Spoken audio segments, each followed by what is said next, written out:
খোয়াই পূর্ব সোনাতলা গ্রাম পঞ্চায়েতের ৫ নং ওয়ার্ডের বাসুদেব বাড়ি সংলগ্ন রাস্তাটি দীর্ঘ ১০ থেকে ১২ বছর ধরে ভগ্নদশা। প্রায় ৮০টি পরিবার খুব কষ্টে যাতায়াত করছেন।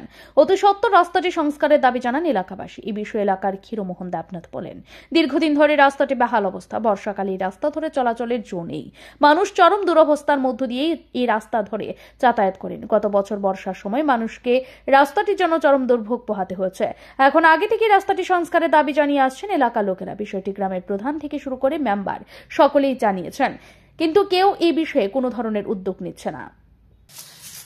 এটা গাঁও সভা পূর্ব সোনাতলা খোয়াই বিধানসভার 25-এর 1 নম্বর ভাগ। এই রাস্তাটা যে খারাপ, কতদিন যাবত? এটা দীর্ঘদিন যাবত এই রাস্তাটা খারাপ। কত কিলোমিটার রাস্তাটা? আর রাস্তাটা 3 কিলোমিটার। কতজন মানুষের বসবাস এই অঞ্চলে? 69 ফ্যামিলির বসবাস। এখন কি চেয়েছেন আপনারা? তো আমরা দীর্ঘদিনের দাবি রাস্তাটা একটু উন্নত হোক, ফিজের রাস্তা হোক।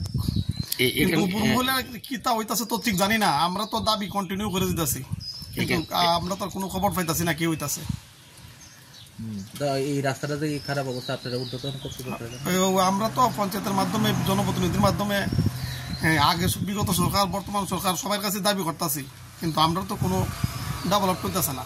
আমরা এটা চাই জনস্বার্থে হোক।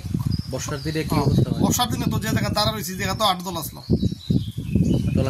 চলাফেরা তো বন্ধ আসলো। চলাফেরা সোনার থেকে সেই পাড়ার মানুষ, যানবাহনের খুব অসুবিধা। যানবাহন তো ঢুকার যায় না, রাস্তার মধ্যে রাখতে হয় যানবাহন।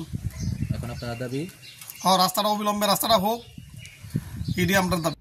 তবে সংবাদ প্রকাশের পর এই বিষয়ে স্থানীয় প্রশাসন কি উদ্যোগ গ্রহণ করে সেটাই দেখার। ব্যুরো রিপোর্ট, ঋদ্ধি নেটওয়ার্ক।